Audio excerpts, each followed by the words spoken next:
Okay. Come on in. I had to. This is the other message that I needed to get out. So, I've given y'all bits and pieces of this. But they have just told me to do a separate video, all right, of everything. And so, Jarvis Hosea Baldwin, who is my youngest son's sperm donor, all right. I told y'all that he was sent in. He was supposed to be some type of handler. He was sent in to kill me. He was sent in to keep me emotionally imbalanced. He was sent in to, keep me stuck. All right, I already told y'all that. But I was just thinking about, and it was just coming to my memory, stop, Zoo, of all the times that, like, he tried to kill me. Okay? And this is when I didn't know, what was going on. All right. And so the first incident that I remember was the black snake that I told you about. So I was at work one day and he called and he said that there was a snake in the house. Okay. And that he had got out the shower and ran out the house. All right. And then he acted like he had got it out, but really he put it in there and then trapped it in there, okay, so that, when it was time to activate the spell, because it was black magic that he was doing, when it was time to activate the spell, the snake was supposed to come out and kill me, okay. And so I'm in the shower one day and some told me to get out the shower. As soon as I get out the shower, I see the snake sneaking up and coming straight to the bathroom. So I jump out the shower and I yell to the kids, "It's a snake in the house," and get out or whatever. So what it was, he went and I don't know who he got up with the black magic. But another thing I wanted to let y'all know is when I had the Malibu, what, boo? If I was in that house when you would have got out the house, I could have drove toys at it. Yeah. You sure could have. But when I had the Malibu, I had OnStar on it, okay? So I had, like, the location on it, but I wasn't actively always checking his location. There were a few times where I checked his location, and I went, to that place, and it was, like, a very strange place that he was at. But then by the time I got there, he was gone. So I don't know if y'all can access those records from when I bought that car. I bought it from Carvana. If y'all can access those records from when I got the Chevy Malibu from Carvana. I can't remember exactly what year it was, but it was I don't know if it was a year before I actually left. But anyway, I got a car when I got that car from Carvana. There's records of it. You can get the VIN number. I don't know if y'all can get into OnStar system, but I had a tracking device on that car. So if y'all can get into those logs and find out, all the addresses and places where he went to with that car when I had the OnStar subscription on it, that would be good for the case too, because then y'all can know some of the places that he went to that I don't know about. Like maybe y'all can track down who he went to go get the snake from, where he went to get the black magic done, things of that nature. I'm not 100% sure if y'all can do that, but I'm pretty sure with, with the how big this case is and how big it's going to be, and how technologically,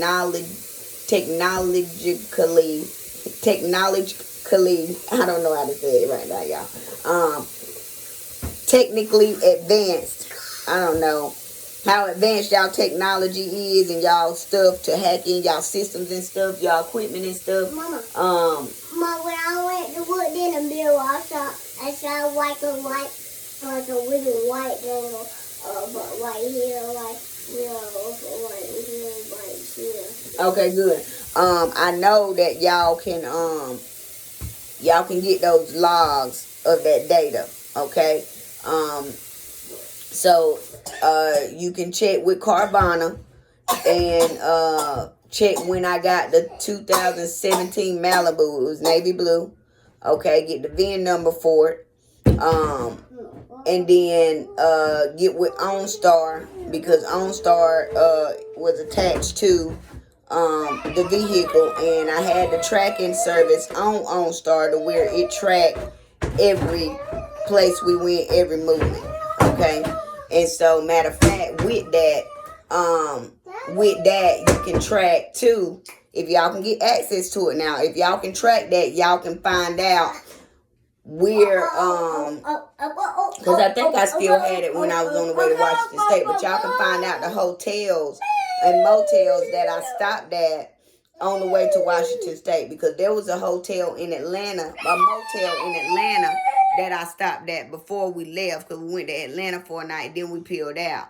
But there was a motel over there where it was a room at the front, and the man acted like he didn't want to rent to me, but I had cash. So first he was like he didn't take debit, only cash, and I had cash. But all night there was a dude watching to see what we was doing, and it was strange. But there was like a room. It was like shit. I know it was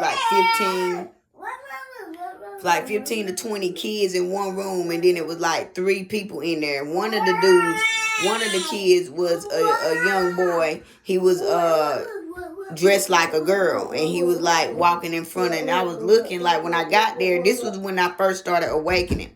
Well, this was during that process of when I was awakening and finding out that sex trafficking was real, and I was seeing it for what it was. And so when I looked in the room, they had the door wide open. There was a whole bunch of kids in there with like 2 women, and the little boy, he was dressed like a little girl. Okay. And then, like I said, the dude at the front of the motel, he acted very strange. And then all night, there was a dude, like, watching us while we was in the room that was, like, a couple rooms down from us. But that's another place that I had a receipt from in those receipts that when they broke into my house and stole.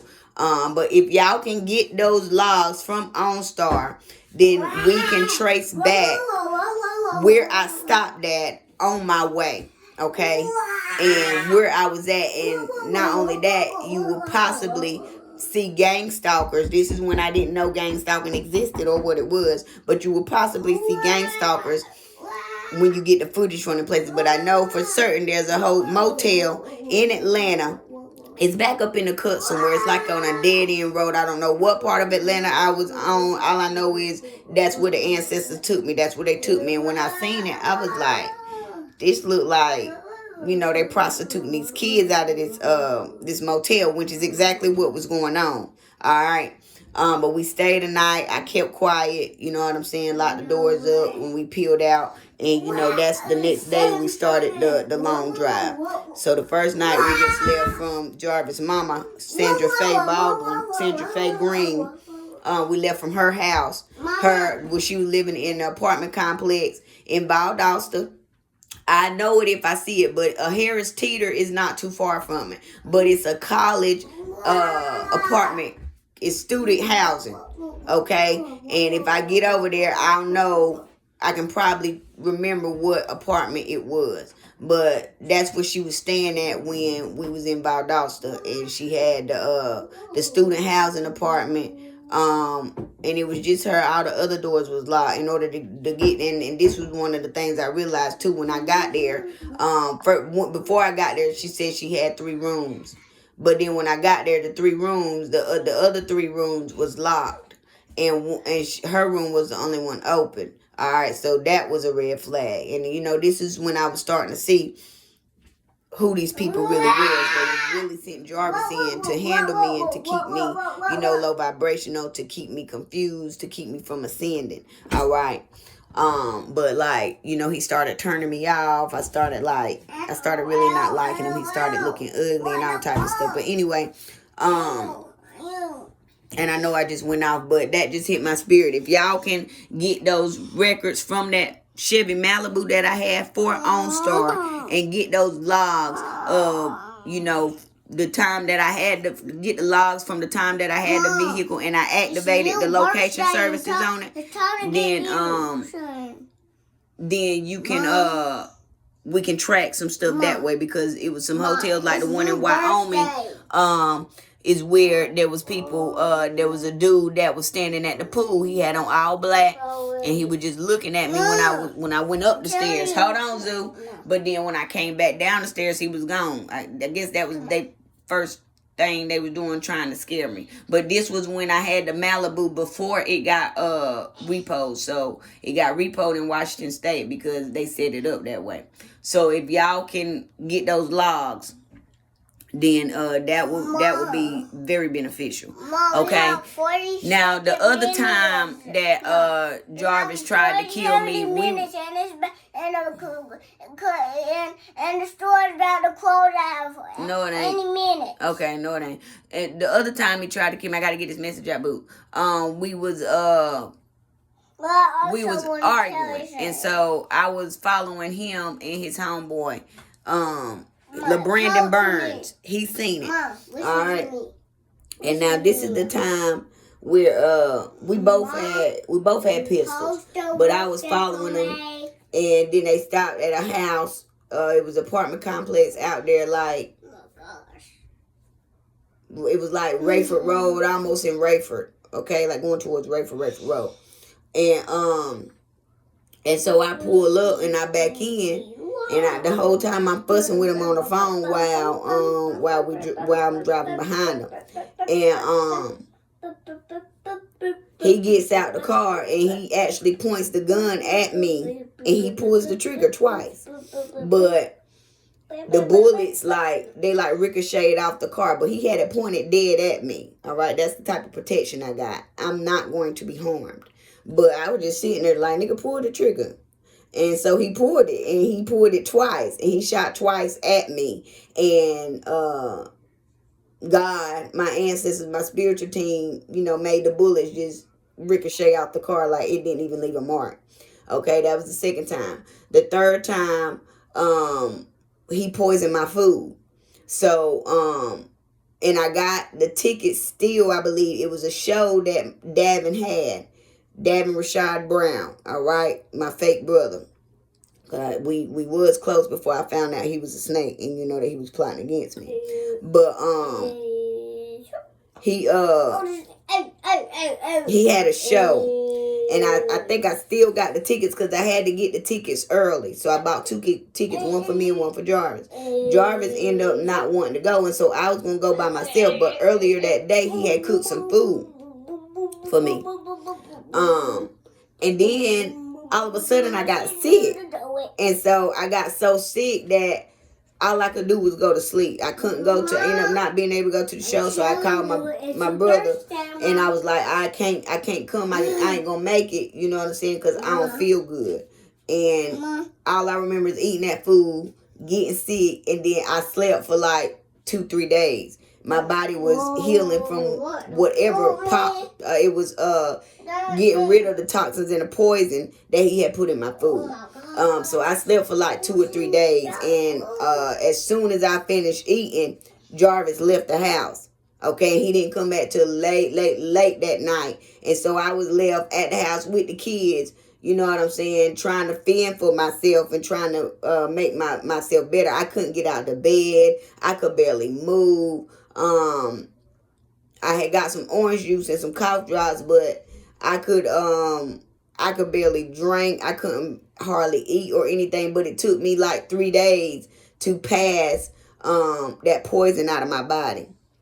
And when they broke into my house too, there was some poison left in my house on something, in something, when they broke into my house, because everybody in the house, everybody but Zoo, had got real sick. Like this, I don't know what the fuck it was, but it was another one of them just like that, where it hit everybody. Like it hit Zayden first, then it hit Zai, then it hit me.